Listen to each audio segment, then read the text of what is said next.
Have you ever heard the phrase A students work for C students? Let's talk about it.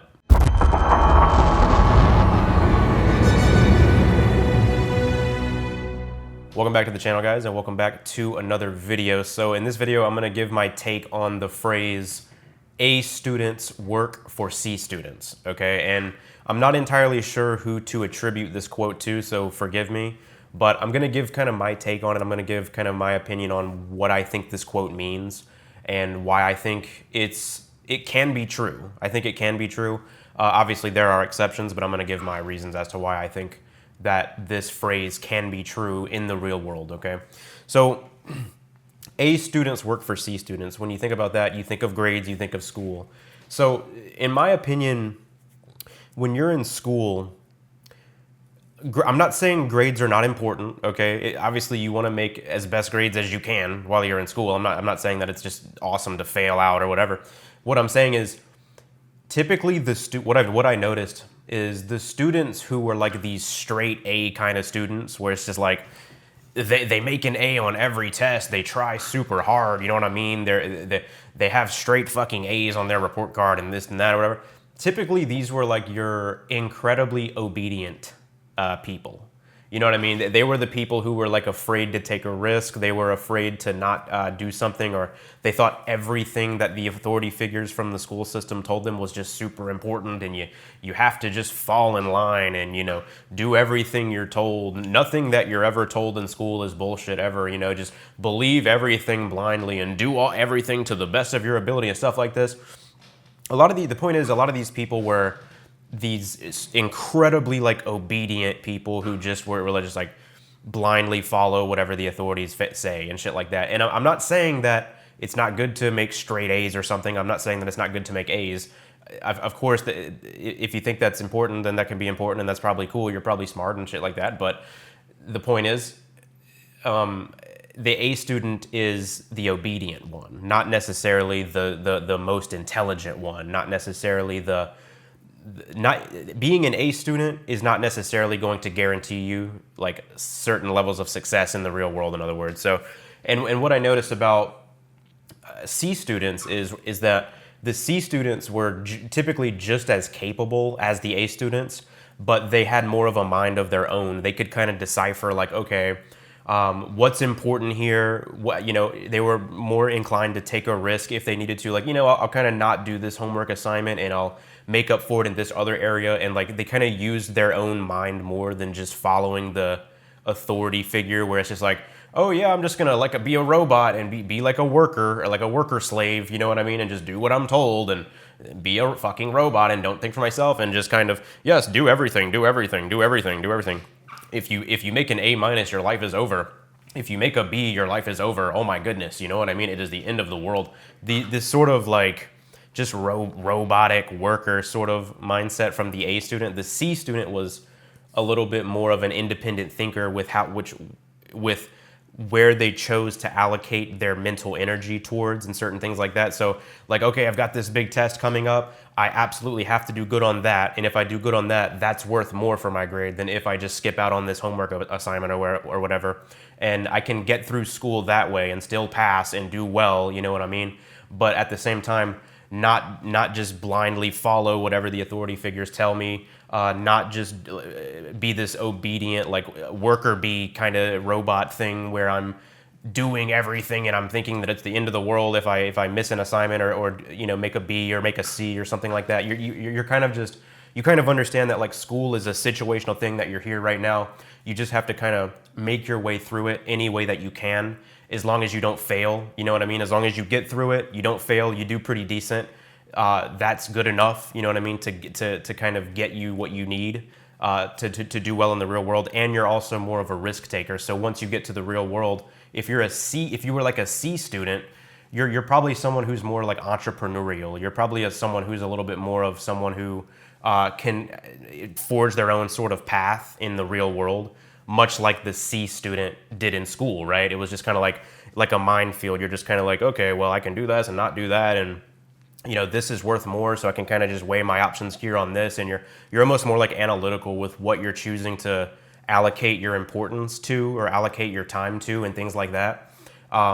And that, so the point, the overall point is like your grades that you get in school do not necessarily equate to how successful you're going to be in the real world. You know what I'm saying? Not necessarily. Typically, these A students, again, I think it is sort of true that the A student ends up working for the C student, because the C student is like the startup person. They're like the business owner. They're like the person who can like forge their own path and go their own way and start some kind of company maybe or something like that. And then the A student is just the worker bee. You know what I mean? So that the C student, who is the entrepreneur, starts the business, and the A student, who is the kind of the, you know, this obedient worker, you know, they're usually smart too. I'm not saying the A students are stupid. So, you know, some of them can be or whatever. They're stupid people that made all sorts of different types of grades or whatever. But the point is, yeah, the A student is just the, yes, boss, I'll do what, yes, boss, you know what I mean? I'll get right on that, you know what I mean? I'll get right on it right now, you know? I'll do everything I have to please you and shit like this. Oh my God, boss, I just have to please you and do everything perfect and all this kind of stuff. Like the yes man, if you will. So yeah, I think that is pretty much true in the real world. I think that tends to be the case with companies. A lot of these like worker bee, you know, managers' pets or whatever, are these like, would be the equivalent of like the A student in school. That's kind of my point. And the C student is more of the entrepreneur, the more of the independent thinker, more of the person who was still intelligent enough to understand what the important things were in school, and also important enough or smart enough and outside of the box thinker enough of his or her own to be able to understand which things were not so important in school and which things you could kind of put on the back burner, if you will. So in other words, when you're in school, to do well or to get straight A's, what you have to do is basically be consistent, just memorize stuff and be obedient. But the real world does not necessarily work like that. The real world is constantly changing. The real world is something that you have to adapt to. The real world, there's like no rule. I mean, there are rules and shit, but it's not like this rigid kind of system. When you're in the real world, you can kind of be more out of an outside the box thinker. Or in other words, the A student is a person who like can only work in a system. It's like they know how to maximize the system. They know how to work the system perfectly. They know how to follow all the orders and all this kind of stuff. But the C student is a little bit more flexible. The C student is someone who knows how to kind of navigate his or her way outside of the system. They don't necessarily need a system, a rigid structure to kind of make their way through life, if you will. And that is a better trait that translates into the real world, rather than just being like an obedient kind of worker slave, worker bee sort of thing. Also, people skills, you know what I mean? Like the C student can typically be more of a people person, I've noticed as well sometimes, rather than the A student. And that translates to the real world in that it's important to network with people. It's important to be someone who knows how to communicate with people in real life and connect with them. That way you can have some kind of partnership with them. You can have a working relationship with someone. You can have a professional relationship with a person. You're basically a more of a relational person, I've noticed. The C student or the C students, oftentimes I've seen were more people, if you will. You know, a lot of times they would have they would maybe kind of work with other students a little bit more than the A student, where the A student would just want to do everything like himself or herself. The C student would be a little bit more collaborative, which collaboration also translates to the real world. So what I'm saying is, it's not your grades that determine your future in the real world necessarily. What determines your future in the real world is your ability to create value. And that does not necessarily mean just, yes, boss, following orders, you know what I mean? Do whatever I'm told completely, 100%. It does not necessarily mean that. So again, the real world doesn't care if you were an A student or a C student. What the real world cares about is your ability to solve problems. That's what matters. And typically the C student was someone who was just a little bit more of a problem solver rather than the A student, right? The yes boss, the yes, I'll do it, yes, I'll do it, yes, I'll do it, you know what I mean? So that's kind of the point of the video, guys.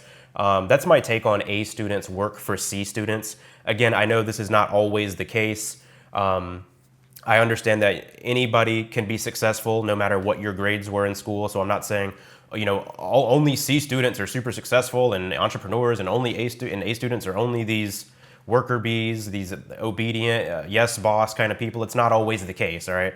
but that's kind of my opinion on it. I do think it tends to be true from my experience both in school and in the real world. So that's kind of the point of the video, guys. Let me know what you think in the comments section. Do you agree with me? Do you disagree with me? Let me know if I missed anything. Let me know kind of your perspective. But yeah, that's the video, guys. My name is John. Thank you guys for watching, and I'll see you guys in the next one. When did we make it so cold? The air is too